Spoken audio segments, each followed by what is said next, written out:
Assalamualaikum warahmatullahi wabarakatuh.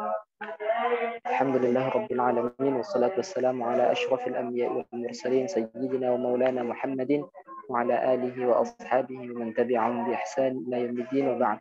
Allahumma taqabbal minna siyamana wa qiyamana wa ruku'ana wa sujudana wa jami' amalina. Allahumma taqabbal minna kulla amalina al-khair. Alhamdulillah malam hari ini kita bisa berkumpul bersama dalam rangka mencari ilmunya Allah, dalam rangka belajar ilmunya Allah, belajar tentang Rasulullah, apa yang disampaikan Rasulullah, yang Rasulullah inginkan tentunya kita mengikuti apa yang beliau sampaikan, yang tentunya kita tidak akan bisa melakukan apa yang Rasulullah inginkan kecuali kita mengetahui dulu apa yang dikatakan oleh Rasulullah.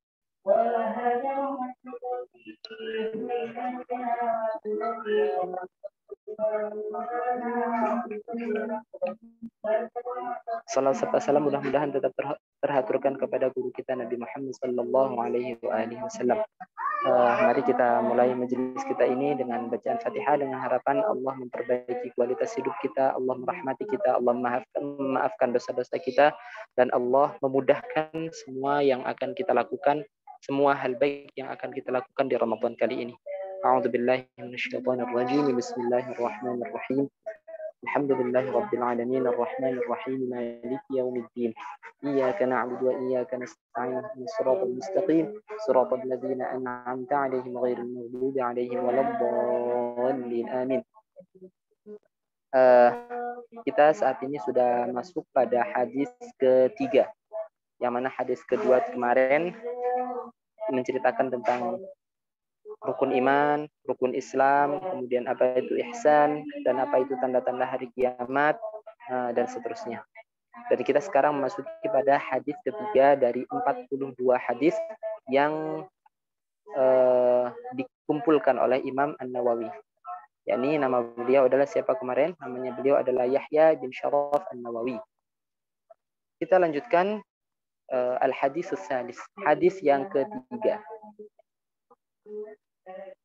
An Abi Abdurrahman Abdullah ibn Umar ibn Al-Khattab. Dari Abi Abdurrahman Abdullah, ini putranya Abdullah bin Umar, berarti putranya Khalifah Umar radhiyallahu taala anhu, ibn Al-Khattab radhiyallahu anhuma. Mudah-mudahan Allah meridhai keduanya. Nah, kalau yang kemarin-kemarin itu radhiyallahu anhu, yang didoain hanya Umar bin Khattab. Kenapa? Karena yang muncul di riwayatnya hanya Umar bin Khattab. Kalau ini ceritanya diriwayatkan oleh putranya Umar dari Rasulullah. Jadi putranya Umar itu juga sahabatnya Rasulullah kan. Tapi kan memang kebiasaan orang Arab itu menyebutkan orang tersebut dengan ayahnya. Nah, ini disebutin An Abi Abdurrahman, kunyahnya siapa namanya? Abdullah bin Ibn Umar ibn Al-Khattab radhiyallahu anhuma. Dari Abdullah bin Umar bin Khattab radhiyallahu anhuma. Berarti yang didoakan mudah-mudahan Allah meridhai Abdullah dan juga Umar bin Al-Khattab. Qala, berkata. Siapa yang berkata? Abdullah bin Umar. Berarti putranya Umar bin Khattab. Sami'tu, saya mendengar Rasulullah sallallahu alaihi wasallam, saya mendengar Rasulullah sallallahu alaihi wasallam yaqul, berkata. Apa yang dikatakan Rasulullah? Bunia. Bunia. Bunia itu artinya dibangun. Dibangun atau dibangun, kurang lebih dibangun gitu. Bunia, dibangun, didasari, dipondasiin gitu. Al-Islamu, Islam, ala khamsin, dengan 5 perkara. Ini kurang lebih berarti sama kayak yang kemarin. Syahadati alla ilaha illallah, bersaksi atau mengakui bahwa tidak ada Tuhan selain Allah. Kemarin gimana penjelasannya? Bahwa kata-kata la ilaha illallah ada kata yang terbuang di sana, yaitu la ma'buda bihaq illallah. Tidak ada Tuhan yang berhak disembah kecuali Allah. secara harfiah memang tidak ada Tuhan kecuali Allah, tapi bila dimaknai lengkap adalah tidak ada Tuhan yang patut disembah kecuali Allah. Itu yang pertama. Islam dibangun dengan syahadat. Wa anna Muhammadar Rasulullah, dan Nabi Muhammad, wa anna Muhammadan, dan sesungguhnya Nabi Muhammad, Rasulullah, utusannya Allah. Ya, ini harus benar-benar kita lakukan. Kenapa? Karena kayak apa itu Nasrani, kemudian siapa itu Yahudi, itu mereka tetap asyhadu an la ilaha illallah, tapi Muhammad bukan Rasulullah. Kalau yang Nasrani, orang-orang Kristen mengakui bahwa Allah Tuhannya, kalau mereka punya keyakinan yang sedikit agak membingungkan. Kata mereka, Tuhan ya Allah, tapi apa itu Nabi Isa atau Isa itu juga Allah juga gitu. Jadi itu Tuhan perwujudan seorang manusia perwujudan Tuhannya, katanya demikian. Jadi mereka bilangnya seperti itu. Wa anna Muhammadar Rasulullah. Jadi kalau kita mengakui Allah ya harusnya mengakui Rasulullah agar sempurna keislaman kita. Wa iqamis shalah, dan melaksanakan salat. Wa iqamis salati, dan melaksanakan salat. Salat yang 5 waktu tentunya. Kalau kita sebagai umatnya Nabi Muhammad yang wajib ya cuma yang 5 itu aja. Tapi kalau Nabi Muhammad beda. Kalau Nabi Muhammad itu yang wajib bukan hanya 5 waktu. Kayak salat duha itu untuk Nabi Muhammad itu wajib untuk beliau. Jadi ada kekhususan yang mungkin bayangan kita, wah Nabi Muhammad itu boleh menikah 9 kayak gitu. Oh jangan yang dibayangkan itunya saja. Seperti salat duha, salat tahajud, itu wajib untuk Nabi Muhammad, tapi sunnah untuk kita. Ada hal-hal tertentu yang menjadi wajib kepada Nabi Muhammad yang kita nggak wajib, diantaranya itu. Diantaranya salat duha dan salat malam. Dan ada hal-hal tertentu yang diperbolehkan untuk Rasulullah, tapi tidak diperbolehkan untuk kita. Di antaranya menikah 9. Di antaranya juga puasa wisol, puasa nyambung. Jadi maghrib nggak usah berbuka, langsung disambungkan dengan dengan hari selanjutnya. Untuk Rasulullah itu boleh. Kalau untuk kita tidak diizinkan. Wa iqamis sholati, dan melaksanakan sholat. Bahkan kalau kita itu memang semuanya umat Islam itu yang wajib, yang harus dilakukan itu 5 waktu itu. Tapi untuk madhabnya Imam Abi Hanifah itu bahkan sholat witir itu juga termasuk kewajiban. Jadi orang yang nggak sholat witir itu tidak dianggap sebagai orang yang adil. Jadi dia itu kalau jadi saksi itu nggak bisa jadi saksi. Kenapa? Kalau orang karena saking pentingnya sholat witir. Maka kita di Ramadan ataupun tidak Ramadan, meskipun kita mengatakan bahwa sholat witir itu sunnah, kalau bisa jangan ditinggalkan, meskipun 1 rakaat. Salat misalnya kalau sholat hari biasa gitu, habis sholat isya, kalau memang kita nanti malam yakin bahwa kita akan bangun, ya nggak apa-apa nanti sholat witirnya belakangan. Tapi kalau kita tidak yakin nanti malam bisa bangun, maka silahkan sholat witir setelah ba'diyah isya. Itu karena memang ada penegasan dari Rasulullah bahwa witir itu kayak itu menegaskan bahwa witir itu perintahnya Rasulullah itu kuat banget, sehingga madhabnya Imam Abu Hanifah mengatakan bahwa witir itu juga harus dilakukan, wajib dilakukan. Dilanjutkan, wa itaiz zakah, dan menunaikan zakat. Zakat macam-macam, ada zakatul fitri seperti yang bentar lagi akan kita laksanakan insyaallah.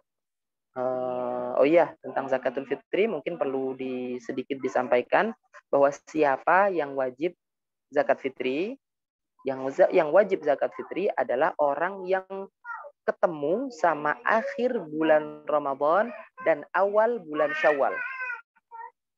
Saya ulang, siapakah yang wajib untuk zakat fitri adalah orang yang ketemu akhir Ramadan dan awal bulan Syawal.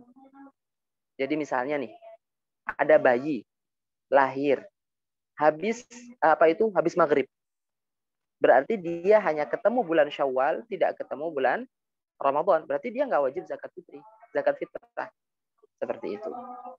Dan misalnya kalau nggak ketemu Syawal gimana? Nah, berarti dia juga tidak wajib zakat fitrah. Misalnya ada orang meninggal sebelum maghrib, berarti dia tidak wajib untuk zakat fitrah.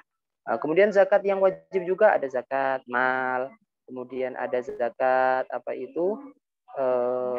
perdagangan, ada zakat sawah itu, yang mana berapa itu nisabnya adalah 720 kilogram dan seterusnya. Wa hajjil baiti, dan haji ke Baitullah. Wa hajjil baiti, dan haji ke Baitullah. Haji itu bulan yang yang bisa untuk haji adalah seperti kita ketahui ada Syawal, Dzulqa'dah, dan 10 awal bulan Dzulhijjah. Kemudian wa shaumi Ramadhan, dan puasa bulan Ramadan. Informasi sedikit bahwa puasa Ramadan itu tidak dari awal Islam ada, itu sudah langsung wajib puasa Ramadan, enggak. Walaupun memang ada puasa, tapi ada wajib puasa kayak Asyura itu wajib puasa dulu sebelum wajibnya puasa Ramadan.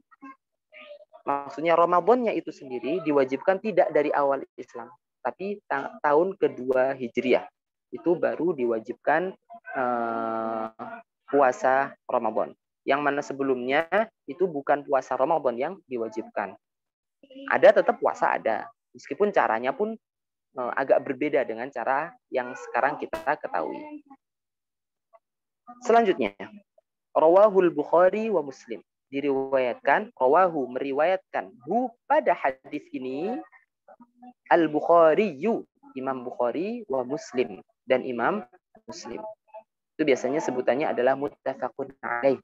Muttafaqun alaih itu hadis yang diriwayatkan oleh keduanya, Imam Bukhari dan Imam Muslim. Muttafaq itu disepakati alaihi terhadap hadis ini. Jadi hadis yang paling kuat, hadis yang validitasnya itu kuat, di samping hadis mutawatir tentunya, hadis-hadis yang dikumpulkan oleh Imam Bukhari dan Muslim. Itu udah yang kemarin pertemuan pertama disampaikan bahwa itu as-sahhul kutub ba'da Al-Quran. Jadi validnya itu yang pertama tentu saja Al-Quran. Kenapa? Karena diriwayatkan secara mutawatir, secara keseluruhan. Kemudian yang setelahnya adalah yang validitasnya paling kuat adalah hadis yang diriwayatkan sama oleh Imam Bukhari dan Imam Muslim. Sehingga sebutannya adalah muttafaqun alaih.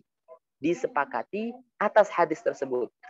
Maksudnya siapa yang menyepakati? Imam Bukhari dan Imam Muslim. Nanti tingkatan selanjutnya adalah hadis yang diriwayatkan Imam Bukhari Imam Bukhari saja. Kemudian hadis yang diriwayatkan oleh Imam Muslim saja, kemudian yang lainnya yang lain.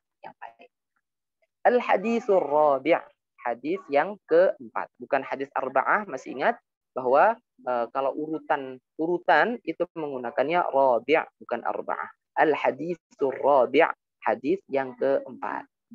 An Abi Abdurrahman, dari Abi Abdurrahman, ini kunyah juga, tapi siapa namanya?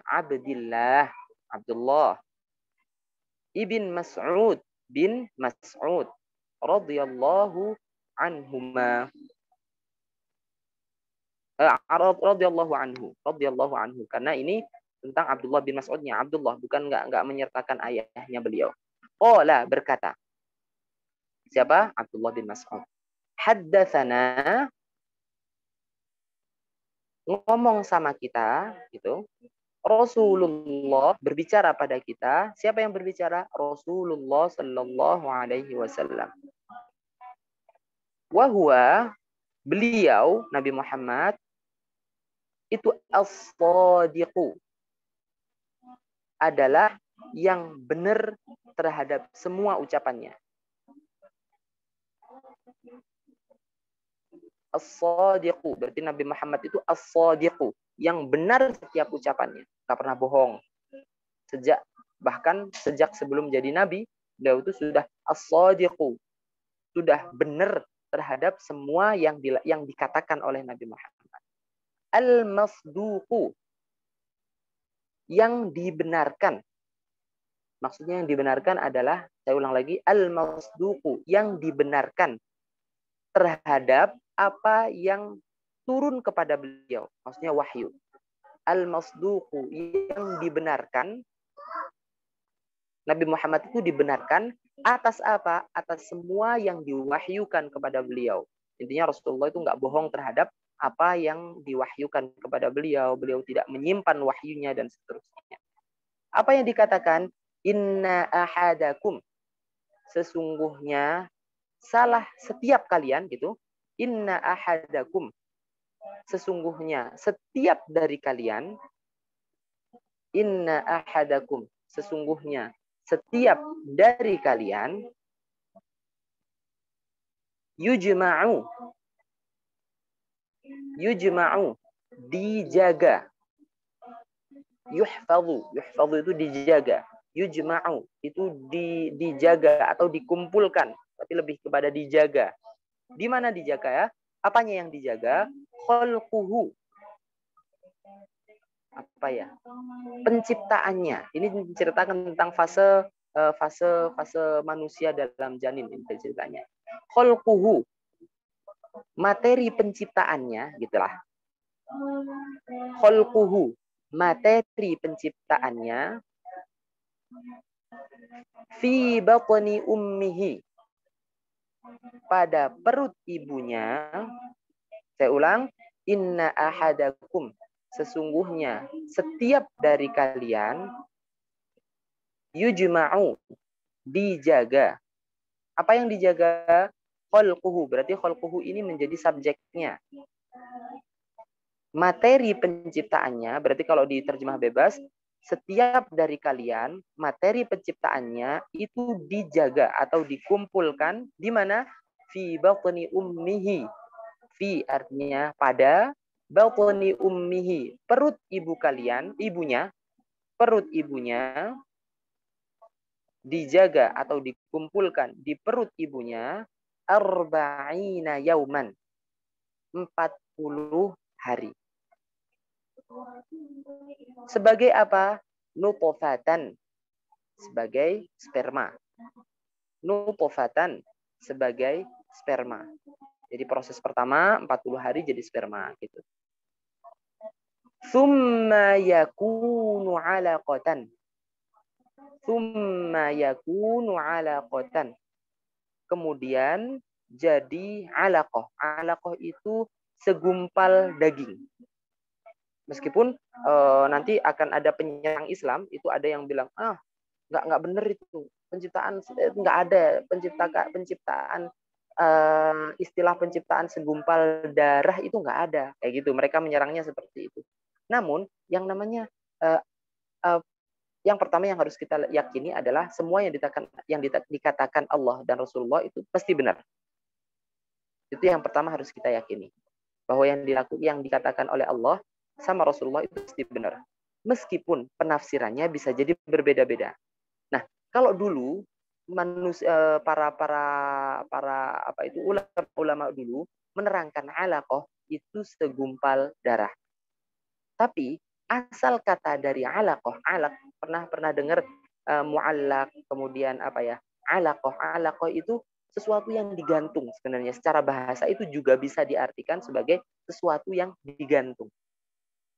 Nah, akhirnya para ilmuwan sekarang dan juga para ilmuwan muslim sekarang itu, alaqah itu memang meskipun diartikan oleh orang-orang dahulu itu sebagai segumpal daging, tapi Rasulullah nggak ngomong itu.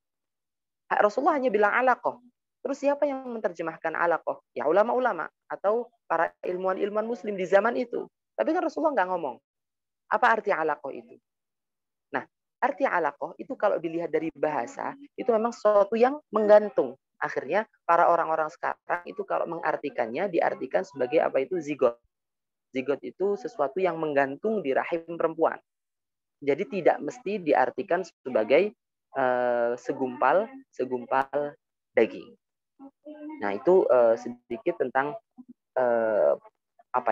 tentang sains yang ada dalam hadis dan seterusnya. Ya kalau dalam Al-Qur'an, apakah Al-Qur'an itu buku sains? Bukan. Al-Qur'an bukan buku sains. Kenapa? Kalau buku sains itu berarti ada kemungkinan salah, ada kemungkinan benar. Kenapa? Karena tidak semua yang penelitian ilmuwan sekarang itu semuanya bisa dianggap benar kan? Kalau Al-Qur'an itu ya pasti benarnya. Cuman bisa jadi nanti akan ada penafsiran tertentu dan seterusnya. Seperti yang mungkin dalam ayat Al-Qur'an itu kan ada ya. Gimana bunyinya? Astagfirullahaladzim. فمن يريد الله أن يهديه يشرح صدره للإسلام ومن يريد أن يضله يجعل صدره ضيقا حرجا كأنما يصعد في السماء. Artinya gini, فمن يريد الله أن يهديه, orang yang Allah kehendaki hidayah pada dianya, yashrah sadrahu lil Islam, maka hatinya akan terbuka untuk Islam. Wa man yurid an yudhillahu, dan barang siapa orang yang dikehendaki Allah untuk Allah sesatkan dia itu, yaj'al sadrahu dayyiqa, maka Allah akan menjadikan dadanya itu sesak, ka'annama yaj'al sadrahu dayyiqan harajan ka'annama yas'adu fis sama, seakan-akan naik ke langit. Nah, itu coba lihat, seakan-akan naik di langit. Kenapa emang dengan langit kayak gitu?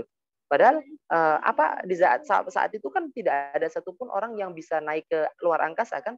Dan sekarang kita ketahui bahwa di langit itu di luar angkasa sana tidak ada oksigen.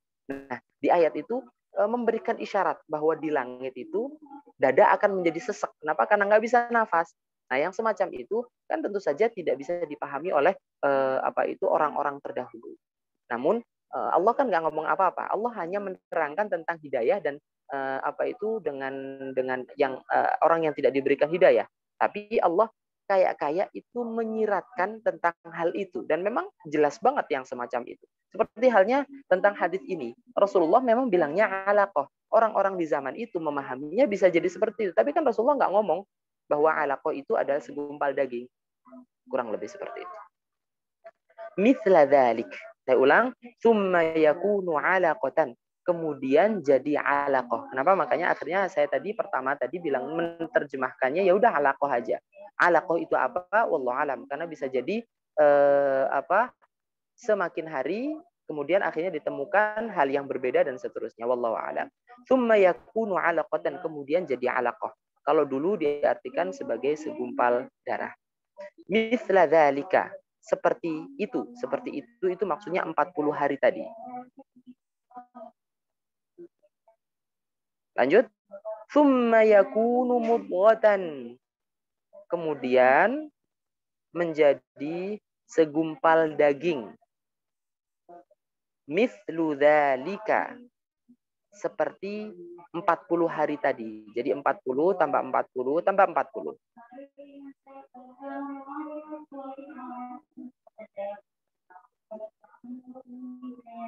Tsumma yursalu, kemudian dikirimkan. Tsumma yursalu, kemudian dikirimkan. Ilaihi, kepadanya, maksudnya kepada janin tadi gitu. Tsumma yursalu, kemudian dikirimkan. Ilaihi, kepada janin tadi. Al-malaku, malaikat. Jadi sebenarnya malaikat itu bentuk jamak ya. Kalau satu malaikat itu malak. Kalau banyak itu malaikah. Jadi kata malaika itu bentuk jamak. Kalau satu malaikat, gimana satu malaikat? Ya malaikat ya banyak. Tapi maksudnya itu satu malaikat lah, terserah lah. Satu malaikat itu bahasa Arabnya malak. Kalau malaikat itu banyak. Tsumma yursalu, kemudian dikirimkan, ilaihi, kepada janin tersebut, al-malaku, malaikat. Apa ya malaikat? Kalau kok terjemahnya jadi ya udah malaikat versi Indonesia lah. Al-malaku, malaikat. Fayunfakhu, maka ditiupkan. Fayunfakhu, maka ditiupkan. Fihi, kepadanya, kepada janin tadi, ar-ruhu, ruh, ar-ruhu, ruh. Apa itu ruh? Ruh itu sesuatu yang menjadikan seseorang itu hidup, itu namanya ruh. Sesuatu yang ya bentuknya gimana ya nggak tahu. Yas'alunaka 'anir ruh, qulir ruhu min amri rabbi. Ruh itu yang tahu hanya bentuknya ruh, terus gimana ruh itu ya kita nggak tahu, yang tahu hanya Allah. Jadi yang penting ruh adalah sesuatu yang menjadikan benda itu menjadi hidup. Ar-ruhu ruh. Saya ulang, fayunfakhu, maka ditiupkan fihi kepadanya ar-ruhu ruh. Sampai di sini dulu akan disampaikan sedikit tentang beberapa hal yang perlu diketahui. Kalau itu sudah 40 tambah 40 tambah 40, berarti kan gitu ya. 40 tadi nutfah, kemudian 40 lagi alaqah, kemudian 40 lagi jadi mudghah, kemudian ditiupkan ruh. Maaf Ustaz, nutfah itu artinya apa? Nutfah itu artinya sperma. Nutfah itu artinya sperma atau mani. Nutfah itu artinya sperma. Kalau alaqah itu yang tadi. Kalau dulu diartikan sebagai segumpal darah.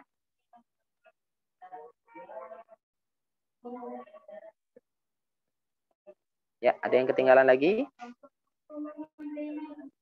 Nggak ada, aman ya? Oke, kita lanjutkan.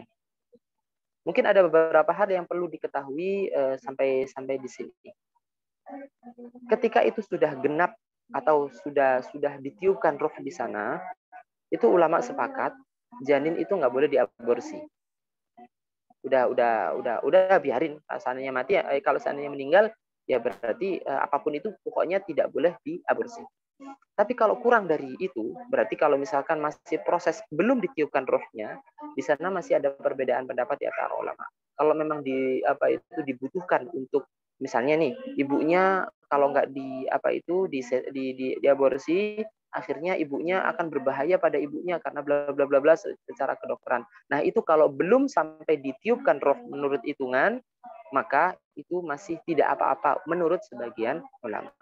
Itu yang pertama yang perlu diketahui. Jadi intinya ada ikhtilaf. Jadi jangan kaget seandainya nanti ada pendapat yang bilang bahwa oh ini belum ditiupkan roh, berarti secara ini diaborsi meskipun janinnya hidup, meskipun janinnya hidup. Itu yang pertama perlu diketahui. Yang kedua, seandainya janin itu meninggal sebelum ditiupkan roh, itu gimana? Kalau itu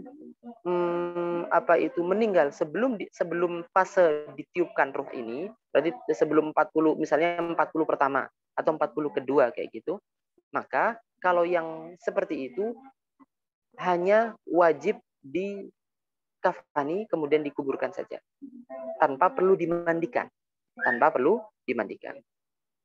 Nanti kalau sudah waktunya ditiupkan roh secara hitungan tadi, maka yang kewajibannya adalah dimandikan dan dikafani, dimandikan dan dikafani dan dimakamkan tentunya.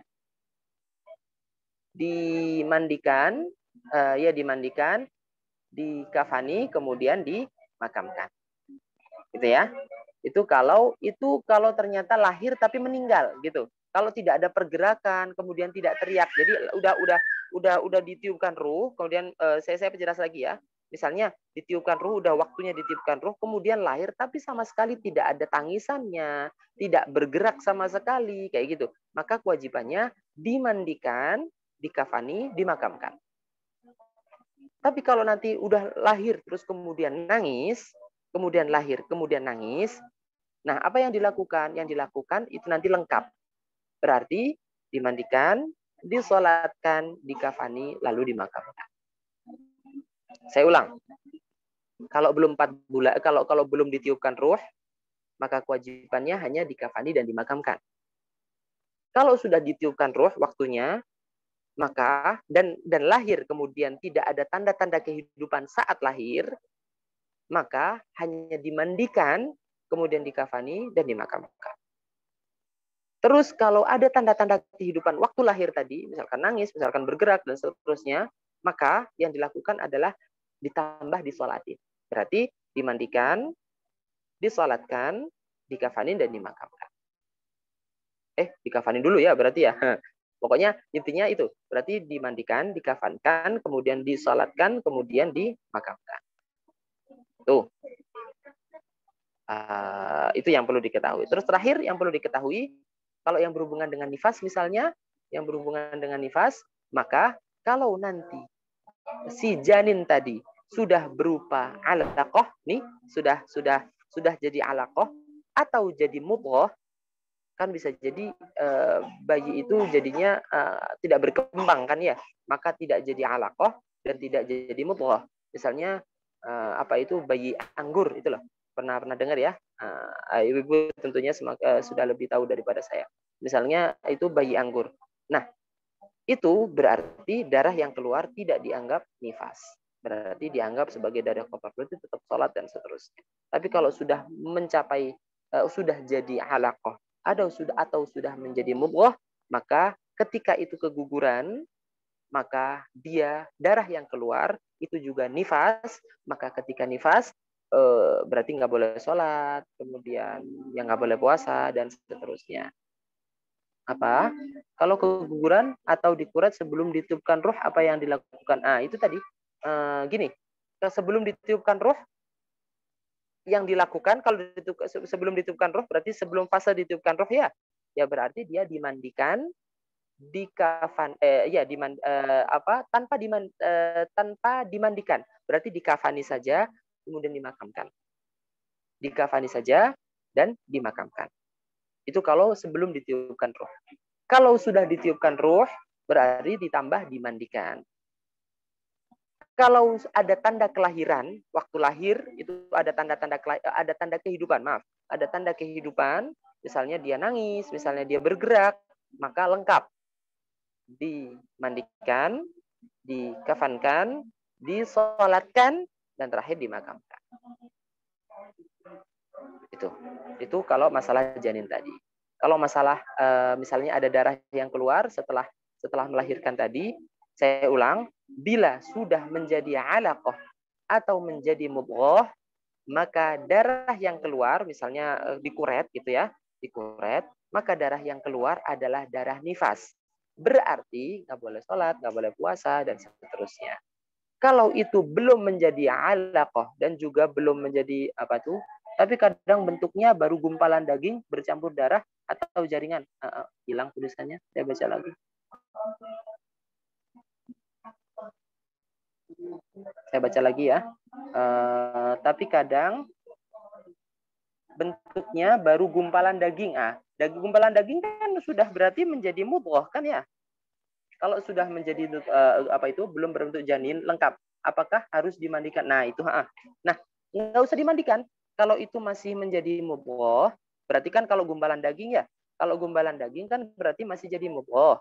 Ketika jadi mudghah berarti belum waktunya ditiupkan ruh. Ketika itu belum belum ditiupkan ruh berarti nggak perlu dimandikan. Nggak usah dimandikan. Itu. Ya.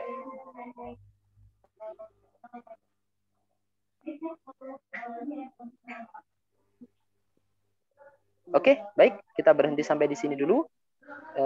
Sampai yang fayunfakhu fihi ruh wa yu'maru insyaallah besok. Ya, kenapa ada yang tanya? Mau buka stikernya?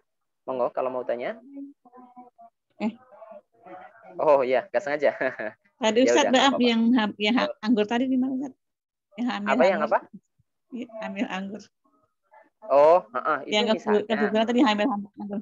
Oh iya, misalnya ada yang hamil anggur nih. Berarti ketika hamil anggur itu kan berarti dia tidak jadi alaqah, dia tidak jadi mudghah, ya kan? Ketika tidak jadi alaqah dan tidak jadi mudghah, maka seandainya keluar darah setelah dikuret tadi, maka darahnya bukanlah darah nifas. Ketika itu bukan darah nifas, maka dia tetap wajib sholat, tetap wajib puasa. Terima kasih Ustaz. Sama-sama.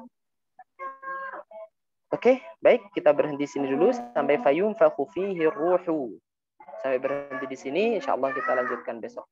Wassallallahu ala nabiyyina Muhammad wa ala alihi wa sahbihi wasallam. Mudah-mudahan Allah meridhai kita, mudah-mudahan Allah mendoakan kita, malaikat mendoakan kita karena kita sedang mencari ridhonya Allah. Subhanakallahumma bihamdika asyhadu an la ilaha illa anta astaghfiruka wa atubu ilaik. Assalamualaikum warahmatullahi wabarakatuh.